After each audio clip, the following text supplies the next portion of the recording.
And this holds the board underneath called a bat.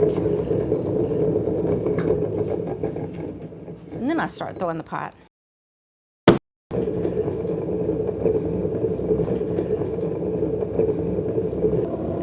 That's my thinking chair. That's the best rocking chair in the whole world. It's made by Amish people. Mennonite people in Pennsylvania.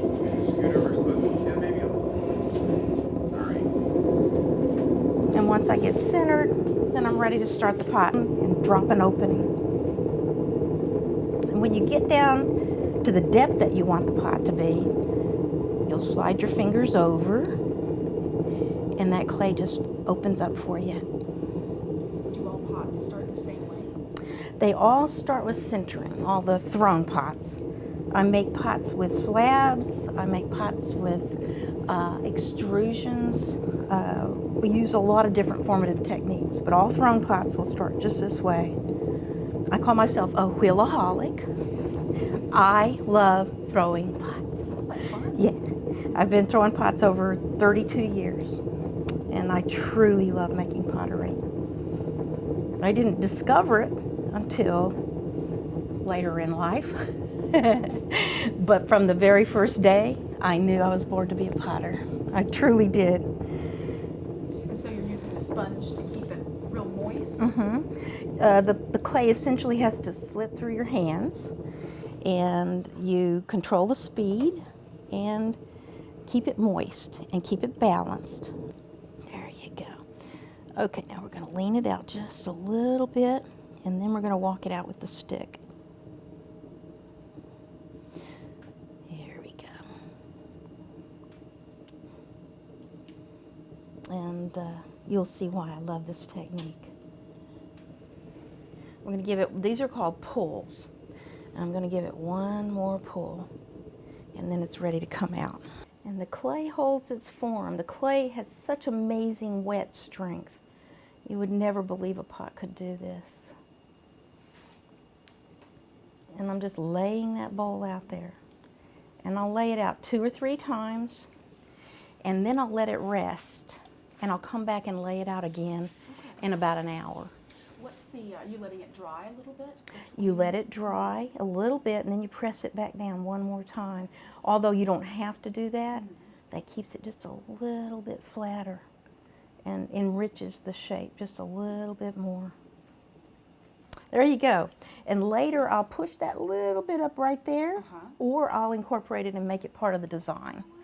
And the very last thing I do is, because you're making a pot and because your hands have touched it, and it's not something that you can buy at Walmart, I leave sort of like a little piece of Zen meditation down in the bottom of each pot. And I'll take my finger, turn the pot on, the wheel on really slow, press it down, and leave a wonderful spiral, which is a universal symbol for many, many religions.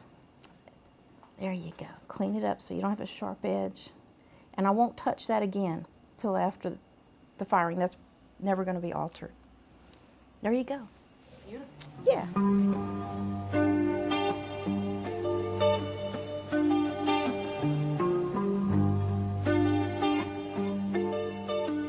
The Library Society was founded in 1748 by a handful of young Charleston gentlemen who wanted to pool their money together to buy the latest books and magazines from London. At the time it was founded, it was really the only educational institution in Charleston, and for almost 265 years we've kind of carried out that mission of being at the heart of Charleston's kind of educational and cultural life. We helped found the College of Charleston, the Charleston Museum, the South Carolina Historical Society, and today we're a circulating library as well as a historical archive. So it's a very interesting kind of hybrid institution tucked away down here on King Street. I hope a lot of people come and visit it, and usually when people see the Library Society, they think books or they think manuscripts before they think art. But I think we do a great job of having both historic things on display and bringing in contemporary things to the space. If you're down here, you have to check it out. It's near a lot of galleries, so you just kind of, if you're seeing art in Charleston, add us to the list and stop by.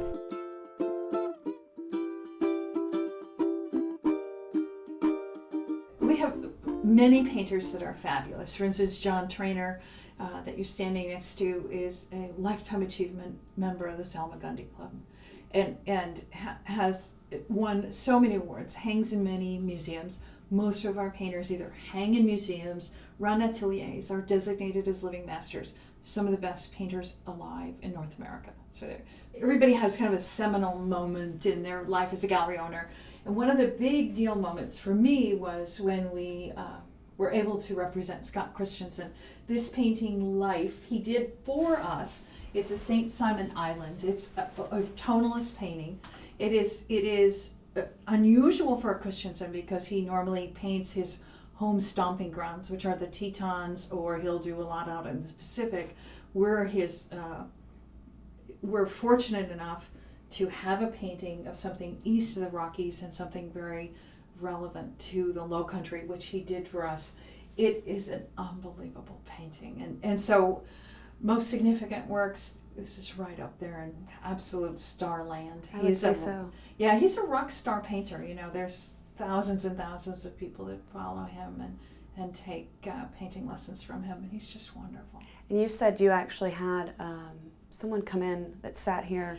We have a client that comes in pretty regularly and sits in the couch and cries. She loves the painting so much. Wow. Yeah, you know, I went out to Victor, Idaho, where Scott is, and watched him paint for 10 days. And it was, I'm fortunate enough I get to go stay with many of our painters, watch them paint, understand their techniques, and watching Scott paint is watching the art form at its highest level. It's really something. And on your website you have pictures from you can beginning watch to it end. being painted. And it's Yes, amazing it's what very cool. he starts with. Yeah. It looks absolutely nothing like Oh, what I he know, finishes. and looks so effortless, right? Whoa. Not. That's yeah, right. Very cool. It's exceptional.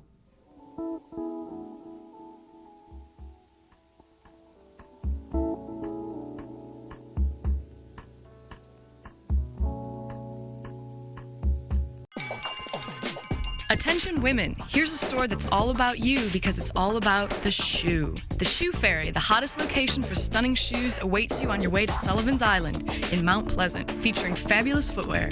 Shoes for work, for play, for every day, and with a terrific selection of bags, jewelry, and the things that women wish for. Shop today at the Shoe Ferry in the Gateway to the Beach Center by the CVS at Ben Sawyer and Rifle Range Road. The Shoe Ferry.